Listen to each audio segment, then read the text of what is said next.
있죠. 오늘 이 시편 기자는 자신이 아무런 이유 없이 지금 고난을 당하고 있음을 우리가 읽은 7절에서 말씀을 하고 있어요.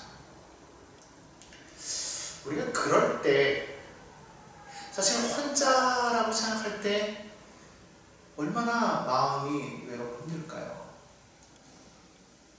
정말 그럴 때 아무런 이유 없이 고난당할 때, 미움받을 때, 힘들 때 근데 주변에 아무도 없어.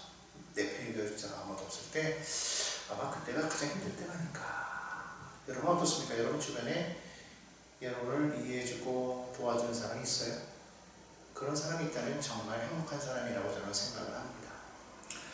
오늘 이렇게 성경에서 이 시편도 역시 다윗이 쓴 시인데 이 시편을 보니까요, 다윗은 자기에게 편이 있음을 알고 있다고 그렇게 고백하고 있어요. 여러분, 내 편이 있다는 것이 얼마나 힘이 되는지 우리가 알아야 돼요. 고아가 왜 불쌍합니까? 정말 억울하고 힘든 일을 당할 때 편이 되어줄 사람이 없기 때문에 그가 정말 불쌍한 거 아닌가 저는 그렇게 생각을 합니다. 여러분, 우리나라가 과거에 그 일본이 우리나라의 그 주권을 빼앗으려고 할 때 그때만 해도 우리가 상당히 힘이 없고 약했잖아요. 그러다 보니까 주변의 많은 나라들이 일본이 그렇게 하는 것을 막아준다든지 그들이 우리의 주권을 빼앗지 못하도록 도와준 나라가 없었어요. 오히려 그들이 서로 이야기를 하면서 대화를 통해서 그들은 자기들의 주권을, 그러니까 자기들의 이익만을 챙기려고 했던 그런 때였기 때문에 어느 누구도 우리 편이 없었다는 것이죠. 어떻게 보면 그게 당연한 결과인지 모르겠는데 지금도 마찬가지. 지금도 힘이 없는 사람은 참 불쌍한 거예요. 힘이 없는 사람은 정말 불쌍하다. 홀로 그 모든 싸움을 이겨나간다는 것만큼 참 어려운 게 없어요. 다윗 보면요, 주변에 언제든지 대적이 있었어요. 여러분들 어떻습니까? 여러분들 주변에는 여러분을 돕는 사람들은 있나요? 살아가다 보면 내 편인 줄 알았는데 내 편이 아닌 사람들을 우리가 만날 때가 참 많이 있어요. 가장 가까웠던 사람이 나를 대신하기도 하고 나중에 알고 보니까 내 편인 줄 알았는데 뒤에서 나를 모함하기도 하고 그런 사람들이 얼마나 많은지 몰라요. 다윗도 그랬다는 것이죠. 다윗이 우리가 성경에서 보았을 때는 위대한 왕이고 정말 이스라엘 백성들이 흠모하는 그런 왕이었지만 그러나 그의 일생 속에서 그는 결코 삶이 녹록지 않았던 것을 우리가 알 수 있어요. 왜냐하면 우리가 시편을 보면 알 수 있듯이 그의 시편에는 늘 언제나 대적이 나와요. 늘 고난이 있었고 어려움이 있었단 말이죠. 그런데도 불구하고 다윗이 그와 같은 위대한 왕이 될 수 있었던 것은 무엇일까 했더니 그는 언제나 하나님이 자신이 편임을 알았다. 언제나 하나님 편에 살려고 했고 하나님이 자신이 편이 되어주길 바랬고 실제로 하나님이 자신의 편이 되었다라는 것이었죠. 하나님은 한 편이었기 때문에 그는 승리의 삶을 살아갈 수 있었다라고 기록할 수 있어요. 여러분 생각해 보십시오. 천지를 지으신 하나님께서 내 편이 되시는데 누가 나를 대적하겠습니까? 그분이 나를 위하신다면 누가 나를 해야겠어요? 그러니까 우리가 여기서 다윗처럼 고백해야 될 건 뭐냐면 하나님은 내 편이시다. 하나님은 내 편이시다. 하나님이 내 편이 되시면 우리를 대적할 것이 아무것도 없다는 거예요. 이것을 아는 것이 지혜라는 것이죠. 믿는다고 하면서도 어려움이 당하면 하나님이 내 편 되신다는 그런 생각을 못할 때가 참 많이 있어요. 그래서 내 능력, 내 힘, 내가 가진 것이 무엇인가를 자꾸만 꺼내서 그것을 계산해보고 두들겨보고 맞춰나가는데 실제로 우리가 살아가는 데 있어서 가장 필요한 것은 내가 가지고 있는 것이 무엇이냐를 보기 전에 지금 나와 함께 하시는 하나님, 그분이 지금 내 곁에 계심을 아는 것이 가장 중요하다라고 그렇게 생각할 수가 있다는 겁니다. 여러분, 힘이 있다고 이깁니까? 물론 지혜가 있으면, 힘이 있으면, 여러 가지 많은 것을 가지고 있으면 어떤 일을 해결해 나아가는데 그리고 싸움에서 이기는데 유리할 수 있어요. 그러나 성경에서뿐만 아니라 역사를 보아도 반드시 힘 있는 사람이 모든 싸움에서 이기지는 않았다라는 것을 우리가 알 수가 있어요. 옛날에 그 중국의 초나라와 한나라의 그 싸움을 보면 한나라의 시조였던 유방과 초나라의 항우가 이렇게 서로 대결을 하지 않습니까? 그리고 우리가 잘 아는 것처럼 이 항우는 힘이 무척 장사였단 말이죠. 우리가 왜 항우장사라는 말을 쓰는 것처럼 보통 이 장사의 그 힘 있는 사람의 대명사로 우리가 항우를 이렇게 이야기하는데, 그만큼 항우는 싸움에 능했고 정말 유능한 그런 사람이었다는 것이, 실제로 모든 그 한나라와의 싸움에서 많은 전쟁에서 항우가 유방을 이겼어요. 거짓 싸움이 안 되는 거였어요. 그런데 최후의 승자가 누가 되냐라는 거예요. 최후의 승자는 놀랍게도 그렇게 싸움에서 쫓겨다니고 졌는데 결국 유방이 이겼단 말이죠. 그것만 보더라도 이게 싸움이 반드시 내가 힘이 있다, 능력이 있다 해서 이기는 것은 아니라는 것을 우리가 알아야 됩니다. 우리나라가 내세울 만한 것이 무엇이 있었겠습니까? 지금이야 우리나라 사람들이 뭐 지혜롭다, 근면 성실하다, 뭐 이런 여러 가지만 얘기들을 하겠지만 사실 그렇게 된 것은 얼마 되지 않죠. 우리나라가 오늘날 이와 같은 그러한 발전을 이룰 수 있었던 것은 무엇이었을까? 저는 분명하게 말할 수 있는 것은 이 나라에 복음이 들어왔기 때문이다 말할 수가 있어요. 하나님께서 이 나라 가운데 함께 하시고 이 나라 가운데 있는 많은 백성들이 하나님 앞에 기도하고 부르셨을 때 이 나라가 잘 된 거예요. 우리나라가 한참 발전에 나아갈 때에 우리나라는 어떤 나라였습니까? 정말 기도가 살아있는 나라였어요. 모여서 막 여의도 광장에서, 지금은 공원이 됐지만 여의도 광장에 모여서 막 어마어마한 인파들이 모여서 막 기도하지 않았습니까? 그러한 기도하는 사람들이 있었기 때문에 이 나라가 오늘 이렇게 발전할 수가 있었다라고 생각할 수가 있어요. 그렇기 때문에 하나님은 자기의 편으로 삼는 자, 이게 정말 지혜고, 하나님과 함께하면 어떠한 상황 속에서도 분명히 우리가 이길 수가 있음을 우리가 알 수 있어요. 그런데 참 요즘 살아가는 게 너무 힘든 게 뭐냐면, 옛날에는요 사람들이 어떤 죄를 저지르면 거기에는 이유가 있었단 말이에요. 옛날 사람들은 뭐 도둑질을 한다든지 아니면 무슨 뭐 여러 가지 많은 일들을 벌일 때 보면, 싸움을 한다든지 이럴 때 보면 거기에는 어떤 하나의 의의가 있었어요. 그러니까 뭐 그들이 잘했다는 건 아닌데 그래도 하나의 어떤 그 이유라는 게 있었단 말이죠. 명분이라는 게 있었어요. 그래서 싸움을 하더라도 그것이 그냥 마구잡이 싸움이 아니라 싸워야 될 분명 명분이 있을 때 싸웠고, 뭐 예를 들어서 도둑질을 하더라도 이유가 있어서 했단 말이죠. 예를 들면 배고프다든지 아니면 살기 위해서 어쩔 수 없이. 뭐 옛날에 그래서 이렇게 남의 뭐 생명을 막 이렇게 해하면서까지 그런 것은 아니었죠. 어쩌다 이제 뭐 들킬 때는 뭐 그런 일이 있었는지 모르겠지만, 근데 지금 어떻습니까? 이유가 없어요. 가끔 이유 없이 일어나는 그런 사건들 종종 우리 발생하지 않습니까? 아무런 이유 없이 남을 해하기도 하고 지나가는 사람 때리기도 하고 이유가 없어요. 세상에 우리는 그냥 미쳤다라고 그렇게 이야기를 하는데, 어떻게 보면 그게 죄의 결과가 아닌가 그렇게 생각이 되는데, 현대만 그러느냐? 그렇지 않더라는 것이죠.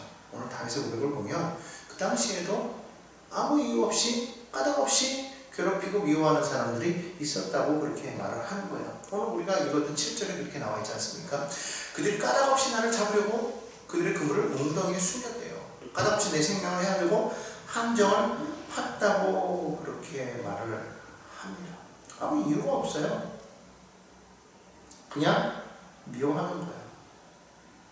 까닭 없이 우리를 미워하고 까닭 없이 우리를 죽이려고 하는 그런 모습을 우리는 보게 된다는 것이죠.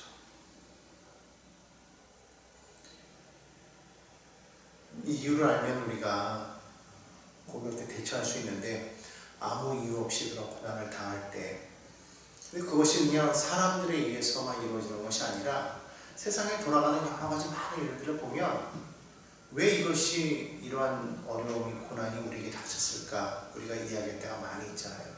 그것이 비단 사람으로 인한 것뿐만 아니라 예를 들어 뭐 전쟁이라든지 또 아니면 재난이라든지 이런 많은 일들로 인해서 사람들이 어려움을 당한단 말이에요. 때로는 뭐 질병에 의해서 고통당하기도 하고, 그런 일들을 우리가 겪다 보면 때로는 우리가 생각할 때 나의 삶에 이런 것이 닥칠 거라고 누가 생각했냐. 왜 이런 일이 일어납니까? 우리는 보통 하나님 앞에 그런 얘기하지 않습니까? 하나님 왜 내게 이런 일이 일어납니까? 라는 그러니까 왜 이 일이 나에게 발생했는지 우리가 모르는 상황 속에서 우리는 어려움을 당하고 고난을 당하는 그런 때가 있을 수가 있다는 것. 바로 그러할 때 우리가 힘이 될 수 있는 건 뭐냐면 그때 우리가 부르짖을 수 있는 사람이 있다는 것이죠. 그러니까 우리가 깨달아야 되는 건 성도도 때때로 세상을 살아가면서 고난을 당할 때가 있다는 거예요. 우리가 다윗을 통해서 우리가 늘 언제나 얘기하지만 믿음이 좋다고 해서 고난을 안 당하느냐? 아니라는 거예요. 성도라고 고난이 없지 않다. 욥의 경우를 보아도 그렇지 않습니까? 욥은 정말 당대 의인이라고 그랬죠. 하나님 칭찬하는 그런 의인이 아니었습니까? 그럼에도 불구하고 욥의 일생에 고난이 다가온 것은 왜 그래요? 사단이 모함하기 때문에 그렇다는 거죠. 그렇기 때문에 우리가 살아가는 동안 성도들도 때때로 고난을 당할 수 있음을 우리가 기억해야 된다는 거예요. 오늘 여기 다윗도 그랬다는 거예요. 다윗도 하나님께서 그를 세우셨지만 그러나 그도 계속해서 고난을 당해요. 실제로 뭐 같은 유대인에게 고난당하고 뭐 대적들에게 고난당하는 거야 대적이라고 그러겠지만 같은 유대인에게 더군다나 장인에게 고난을 당하고 아들에게 고난을 당하고 부인에게 뭐 원망을 받고 여러 가지 이런 일들 계속 생기지 않습니까? 그러니까 그런 사람들로 인해서 다윗이 얼마나 많은 고난 가운데 있었는가 알 수가 있는데 오늘 여기 다윗을 대적하는 자들이 어떤 자들인가 한번 본문을 살펴봤더니 1절에 보니까 그런 사람들이 있네요. 불의한 증인이 일어나서 내가 알지 못하는 일로 내게 질문하며. 그러니까 모함하는 자들을 말해. 모함하는 자들. 나는 아무것도 알지 못하는데 불의한 증인들이 일어나가지고 전혀 있지도 않은 그런 증거들을 막 대가면서 나를 막 억울하게 몰아가는 그런 모습들 보지 않습니까? 도대체 저들이 왜 그런지 몰라요. 나랑 무슨 상관이라고 나를 이렇게 중상모략할까? 그런 사람들이 막 나와. 또 어떤 사람들이 있으면 12절에 보니까 내게 선을 악으로 갚아 나의 영혼을 외롭게 한다. 은혜를 원수로 갚는 자들이에요. 세상에 많아요. 은혜를 원수로. 어떤 은혜를 베풀었느냐 13절부터 보니까 그들이 병들었을 때 굵은 배옷을 입으며 금식했대요. 그러니까 상대방이 병들었는데 그들을 위해서 금식하면서 기도한 거예요. 어떻게까지? 나를 괴롭게 하려. 나를 괴롭게 하면서 그것을 응답을 받았어요. 그리고 14절에 보니까 나의 친구와 형제들에게 행함 같이 그들에게 행했대요. 얼마나 친절하게 있겠습니까? 얼마나 선하게 베풀었겠습니까? 그리고 그들을 위해서 몸을 굽혔고요. 슬퍼했다라는 거예요. 어느 정도냐면 어머니를 곡한같이 하였다. 그만큼 마음을 쏟았다라는 거예요. 정성을 쏟아가지고 그들을 위해서 막 금식하며 기도하며 그들을 막 도와주고 옆에서 응원해주고 그들이 슬플 때는 같이 슬퍼해주고 기쁠 때는 같이 기뻐해주고 어려울 때 막 도와주고 막 하는 그런 모습을 보였는데 근데 그들이 어떻게 나에게 했느냐 15절에 보니까요 내가 넘어지니까 와서 일으켜준 것이 아니라 기뻐하더라는 거예요. 그리고는 넘어진 그 상태로 우리를 어떻게 해요? 막 짓밟고 치고 찢어버리는 거예요. 어떤 자들이에요? 그들은 내가 선으로 다시 말하면 은혜를 베풀었던 사람. 그들이 나를 지금 도와주는 게 아니라 도와주기는커녕 넘어지니까 기회는 이때다가 어떻게 해요? 짓밟아버려요. 이런 사람들 우리 주변에 많아요. 어떻게 보면 우리가 그럴 수도 있겠지만 우리는 안 그런다 할지라도 그런 사람들이 많기 때문에 세상이 이렇게 악해요. 그러니까 은혜를 악으로 갚는, 선을 악으로 갚는 그런 사람들. 자, 오늘 16절에 보니까 또 어떤 사람들이냐 이들은 조롱하는 자예요. 조롱하는 자. 막 나를 조롱하고 심지어는 나를 향해서 막 카메라 이를 가라 언제라도 나를 향해서 빗으로 꽂을 수 있는 그런 사람들이 내 주변에 있어요. 그들은 어떤 자들이야? 내가 선을 베푸는 자들이에요. 그러니까 마음이 아프잖아요. 나는 분명히 저들에게 잘했는데 저들은 나에게 왜 그럴까? 내가 정말 그들을 위해서 내 최선을 다해서 내가 선을 베풀었는데 그들이 나에게 그렇게 다가올 때 사실 받는 상처라는 것은 너무나도 클 거라고 그렇게 생각합니다. 그리고 또 20절에 보니까 그들은 어떤 사람들이냐? 그들은 거짓말을 거짓말하는 사람. 또 21절에 보니까 그들은 또 어떤 사람들이에요? 빈정거리는 사람들이에요. 그들이 나를 향해 입을 크게 벌리고 하하 우리가 목격하였다. 야 저 실패하는 걸 봤어. 이렇게 막 빈정대면서 하 내가 그거 봤어. 그럴 줄 알았다. 너 꼴 좋다. 너 당하는 꼴 보니까 너무너무 보기 좋아. 빈정거리는. 그러니까 여러분 생각해보세요. 내 편이 없어. 내 편이 하나도 없어요. 얼마나 그래요. 이럴 때 누군가가 내 편이 되어주면 얼마나 좋겠냐라는 거예요. 근데 그때 다윗이 어떻게 했다고요? 하나님이 내 편이시다라고 고백한 거예요. 그래서 1절에 이렇게 말하잖아요. 야훼여 나와 다투는 자와 다투시고 나와 싸우는 자와 싸우시옵소서. 다윗은요 하나님이 내 편이신데 그 하나님은 어떤 하나님이냐? 용맹한 전사예요. 그 하나님이 나와 함께하고 계시다. 오늘 세상에서 나를 대적하고 나를 모함하고 모략하고 거짓말로 나를 무너뜨리려고 하는 자들, 나를 조롱하면서 내가 넘어졌을 때만 기뻐하고 박수치고 그리고 내가 하지도 않은 일을 자꾸만 했다고 막 그렇게 이야기하는 그런 사람, 내가 선을 베풀었는데도 불구하고 악으로 내게 대하는 그런 사람들, 그런 사람들을 내가 그들을 어떻게 이길 수가 있겠어. 그런데 하나님이 그들과 대신하여 싸우시더라. 그걸 다윗은 알았기 때문에 하나님 앞에 아뢰는 거예요. 하나님 나와 나를 도우사 나와 나를 대적하는 자 나와 싸우는 자와 함께 싸우시고 나와 다투는 자와 함께 다퉈주시옵소서. 여러분 이걸 무엇을 뜻하냐면요 우리는 고난을 당하나 그러나 하나님이 내 편이시기 때문에 성도는 호소할 때가 있다는 거예요. 하나님 앞에 구하면 된다는 거예요. 하나님 앞에 부르짖을 때 하나님의 도움을 얻을 수가 있다고 성경은 말씀하고 있는 거예요. 그것을 다윗이 경험했기 때문에 이와 같은 고백을 하고 있는 겁니다. 방패와 손방패를 잡으시고 일어나 나를 도우소서. 창을 빼사 나를 쫓는 자의 길을 막으시고 또 내 영혼에게는 나는 내 구원이라 이루소서.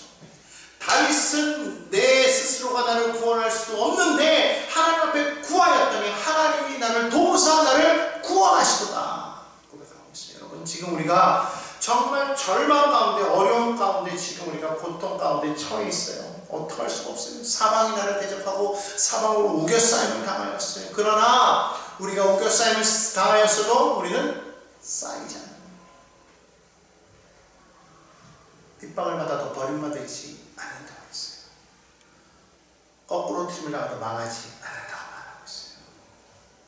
왜냐하면 하나님이 내 편이시기 때문에 하나님이 나와 함께 하시기 때문에. 그러므로 우리가 그분한테 호소할 때 우리가 부르짖을 수 있을 때 우리는 도움을 얻을 수 있더라. 근데 얼마나 우리는 정말 은혜 받은 사람 아닙니까? 호소할 때가 있는 거예요. 내 편이 있어요. 나를 돕는 자가 있단 말입니다. 여러분 기뻐하시기 바랍니다. 여러분은 혼자가 아닌 거예요. 사람이 어려움을 당할 때 다 떠나잖아요. 내가 힘있고 내가 가져것이 많을 때는요 다 주변에 사람들로 들끓어요. 막 연락도 오고 전화통이 막 불이 납니다. 그런데 내가 힘을 잃고 어려움을 처하게 되면 그 많던 사람들이 다 떠나요. 어느 누구 하나 찾지도 않아요. 전화 울리지도 않아요. 도움을 요청하면 바쁘다 뭐 핑계대기도 하고 때로는 뭐 멸시하잖아요. 그런 게 뭐했어? 왜 그렇게 행동해가지고 결국 그렇게 된 거야? 뭐 여러 가지 많은 그 뭐라 그럽니까 훈계는 하고 마치 도와줄 것처럼 막 얘기하는데 실상 도움은 없어. 그냥 핀잔이야 핀잔. 좀 잘하지 그랬냐 뭐 이런.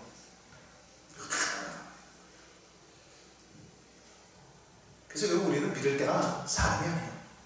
하나님을 믿어야지 사람을 믿으면 결국은 실망할 수밖에 없어요. 저 사람을 나는 이렇게 베풀었는데 왜 나한테 이렇게 말을 썼다라는 거예요. 오직 우리를 도와주실 수 있는 분은 하나님 한 분뿐임을 우리는 기억해야 될 줄 믿습니다. 자, 그러면 우리는 어떻게 해야 되는가? 오늘 다윗은 보면요, 하나님의 나를 도우소서 하면서 그들이 어떻게 되기를 저주하는 그런 이야기들을 많이 하고 있어요. 4절에 보니까 그들이 부끄러워 수치를 당하게 하소서, 물러가 낭패를 당하게 하소서. 5절에 보니까요, 그들을 바람의 겨와 같이 몰아내소서, 그들의 길을 어둡고 미끄럽게 하시며 그들의 뒤를 쫓게 하소서. 그렇게 말을 하고 있습니다. 또 8절에 보니까 그들로 하여금 멸망 중에 떨어지게 하소서.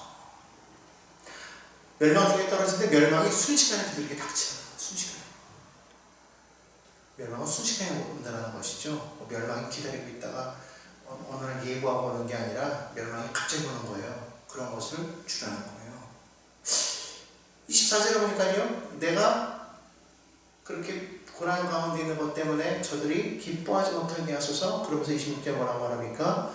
나의 재난을 기뻐하는 자들로 하여금 수치와 욕을 당하게 하소서. 이렇게 이야기하면요, 우리가 그런 얘기할 때 있습니다. 믿는 사람이 그렇게 얘기해도 돼? 믿는 사람이 그렇게 사랑으로 이야기해야 되는 거 아니야? 아니, 저들이 그렇게 하더라도 너는 그렇게 하면 안 되잖아. 예수님이 십자가를 지신 것처럼 너는 그렇게 하면 안 되잖아. 우리는 그렇게 이야기할 때가 있어요. 다윗은 말이야, 하나님을 믿는다고 하면서 이게 뭐 하는 거야? 믿는 사람이 왜 저주에 끝까지 품어야지, 사랑해야지 라고 말합니다. 이것 때문에 우리가 많이 힘들어요. 나를 대적하는 사람을 사랑해야 되니까. 우리가 그것을 바라보면서 나를 조롱하고 내가 넘어지는 것을 기뻐하는 자들을 위해서 예수님처럼 십자가 못 박혔을 때 조롱하는 그들을 향해서 주여 저들을 용서하소서, 저들을 저를 알지 못합니다 라고 했던 것처럼 우리도 그래야 되는가. 여기서 고민에 빠진단 말이에요. 어떻게 해야 될까요? 용서해야 돼요, 말아야 돼요? 다윗이 하는 게 옳은 건가요? 저들로 하여금 수치를 당하게 하소서. 내가 넘어진 것을 기뻐하는 자들로 하여금 수치와 욕을 당하게 하소서. 이렇게 말하면 돼요, 안 돼요? 돼요? 사랑이 없는 건데? 여러분, 딜레마에 빠질 필요가 하나도 없어요. 하나님의 백성이 억울하게 아무것도 행하지 않았는데도 불구하고 억울하게 그런 고난을 당할 때 그거를 기뻐하는 자들은 누구겠어요? 사단이지. 그럼 그들이 그런 기뻐하면서 그들이 어떻게 할까요? 조롱하는 게 뭐예요? 결국 봐라, 하나님을 믿는 자들은 결국 이렇게 되는 거 아니냐, 하나님을 믿는다고 해서 내가 자격이 뭐가 있느냐 라고 말할 때 결국 욕을 먹는 건 누가 먹게 만들어가냐면 하나님이 욕을 먹게 만든다는 거예요. 하나님. 그러니까 하나님의 공의와 정의가 사라졌어. 하나님의 공의가 어디 있어? 하나님의 정의가 어디 있어? 하나님을 믿는다고 하면서도 왜 너희는 그렇게 행동해라고 말하면, 여러분, 우리가 당하는 그런 모든 수치와 고난이 내가 그냥 겪고 넘어가는 것으로 끝나는 것이 아니라 결국 그것 때문에 하나님이 욕을 먹게 된다는 거예요. 나의 대적들 때문에. 그래서 다윗이 그렇게 행한 것은 결국은 그것이 나의 어떤 고난을 준 사람들을 그냥 무조건 저주하라가 아니라 결국 그것 때문에 하나님의 영광을 갈 일이 없어야 되겠다. 하나님의 욕을 먹는 일이 없어야 되겠다라는 것이죠. 그런 사람들이 사실은 내가 넘어진 것을 기뻐하는 자들이 있어야 되겠습니까? 그러면 안 되잖아요. 그래서 다윗은 고백하는 거예요. 하나님, 저들이 나 때문에 기뻐하지 못하게 하옵소서. 그들은요, 계속해서 마음속으로 계속 우리를 비난하는 거예요. 오늘 여러분, 우리가 그러한 상황 속에서 무작정 우리가 그들을 용서하고 이해하고 말해요. 불의를 보고 이해를 하라? No. 불의를 참는 게 아니라 불의를 참지 말아야 되겠죠. 무조건 나를 그렇게 행했기 때문이 아니라 그것 때문에 하나님의 이름이 영광을 받지 못하게 된다면 우리는 반드시 나서야 된다. 그러니까 사랑한다는 것은 무조건 덮어주고 품어주고 안아주는 것만이 사랑이 아닌 거예요. 때로는 그들을 심판할 때 그것이 사랑이 될 수 있는 거예요. 왜냐면 그래야만 깨달으니까, 그래야만 돌아오니까, 그래야만 그들이 올바른 길로 나아갈 수가 있으니까. 악한 일을 행하는 사람들 그냥 사랑하기 때문에 그냥 두어야 된다? 그것 때문에 얼마나 많은 사람들이 피해를 보고 얼마나 많은 사람들이 죄 가운데 빠져들어갈 수 있어요? 그렇다고 그 사람들을 내가 이해하고 용서한다고 해서 그들이 돌이킵니까? 그러지 않는다는 거예요. 오히려 강하게 그들을 징계하고 심판했을 때 그들이 그걸 통해서 깨닫고 돌아오면 그게 진정한 사랑 아니겠습니까? 오늘 우리가 분명하게 이것을 기억해야 된다는 거예요.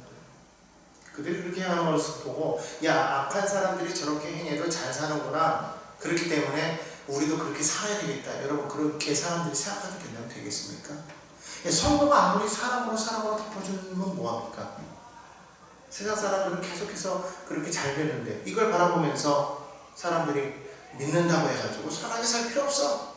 믿는 사람들도 악하게 행동해야 돼.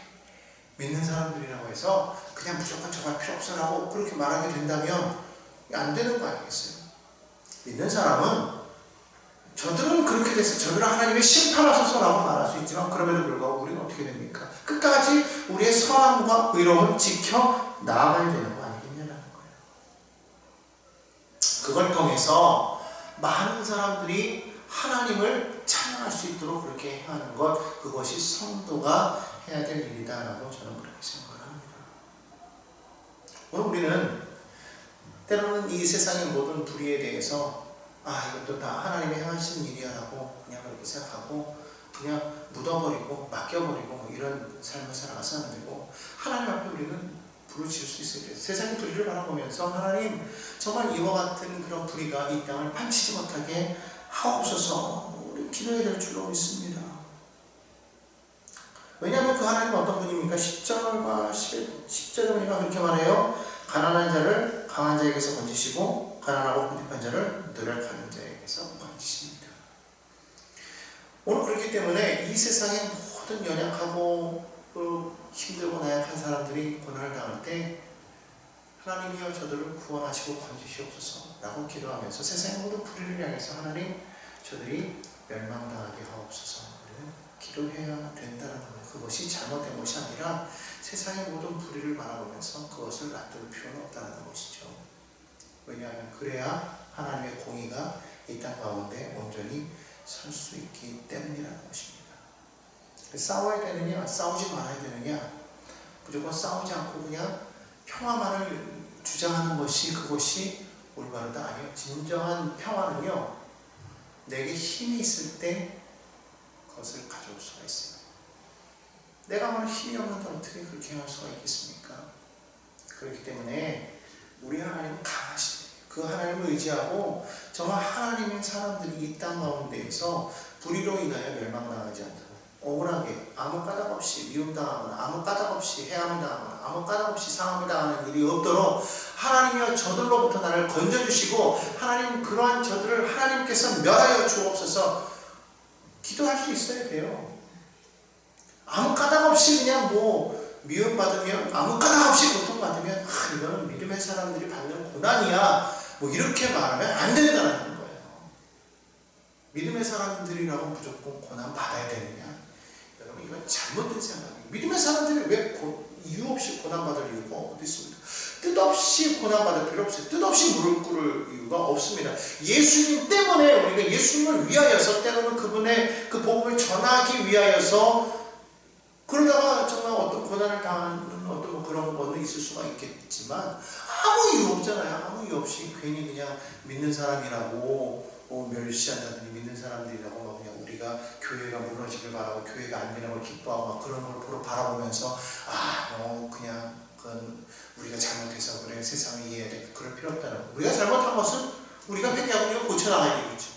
하지만 그것 때문에 교회가 잘못된 건 아니잖아요. 그걸 행한 누군가 성도 누군가가 잘못된 거지 교회가 아니에요. 예수가 잘못한 거니까 예수님이 잘못한 거 아니잖아요. 그러면 결국 우리 때문에 예수님이 욕먹고 우리 때문에 그럴 이유는 없다는 거예요. 그렇기 때문에 우리가 잘못하면 우리가 회개해야 돼요. 하지만 그 세상이 함부로 하나님을 하나님을 욕하고 하나님을 무시해? 여러분 이런 일을 우리 때문에 겪게 된다면 되겠습니까? 안 되는 거예요. 그러니까 그런 일이 없도록 근데 우리가 그런 행하지도 않았는데도 불구하고 괜히 교회니까 괜히 막 욕하고 막 그런 사람들 있잖아요. 그걸 보고 그냥 가만히만 있어야 된다. 교회니까 때까지 참아야 된다. No! 그럴 이유 없는 거예요. 단호해야 될 줄로 믿습니다. 하나님께서 이 땅 가운데 예수님을 보내주셨는데 여러분 그게 그냥 적선입니까? 하나님께서 막 구걸하시면서 제발 예수를 보내줄 테니 좀 믿어주면 안 되겠니? 이게 아니잖아요. 사실 멸망받을 만한 우리잖아요. 우리 멸망받을 사람들, 멸망받을 인간들을 하나님 구원하기 위해서 당신이 희생하신 거예요. 얼마나 대단한 일입니까? 그 멸망받을 인간들이 하나님의 그 은혜를 모르고 그 하나님을 모욕한다면 그건 우리가 가만히 있으면 안 되죠. 더군다나 예수 믿는 우리 때문에 하나님이 모욕받는 거 더더욱 안 되고, 그러니까 우리 스스로가 정말 단호해야 돼요. 당대해야 돼요. 교회가 기죽을 필요가 없어요. 교회는 당당해야 돼요. 교회가 주인입니까? 아니죠. 여러분 예수 믿는 것이 잘못된 겁니다. 아니면 당당해야 될 필요가 있어요. 그 당당함을 가지고 우리는 나가야 됩니다. 하나님이 우리 편에 서서 싸워주실 것이기 때문에 여러분 그걸 믿고 믿음으로 나아가는 여러분 되기 바랍니다. 오늘 아무 이유 없이 고난 받지 마십시오. 아무 이유 없이 고난 받는 자 되지 마시기 바랍니다. 우리는 반드시 예수님 때문에 예수님을 전하기 위하여서 고난 받을 수 있을지언정 아무런 이유 없이 까닭 없이 미움받아서 그것 때문에 고통당하고 그것 때문에 괴로워하는 그런 자리에 머물러 있는 그런 어리석은 자가 아니라, 그럴 때일수록 더욱더 하나님을 의지하고 하나님 앞에 구하고 우리는 우리 나름대로 하나님 앞에 선하고 의롭게 살아가려고 노력하며 하나님을 구할 때 정말 우리가 온전한 믿음의 삶을 살아갈 수 있지 않나 생각합니다. 그와 같은 정의 되기를 예수님의 이름으로 건져주시고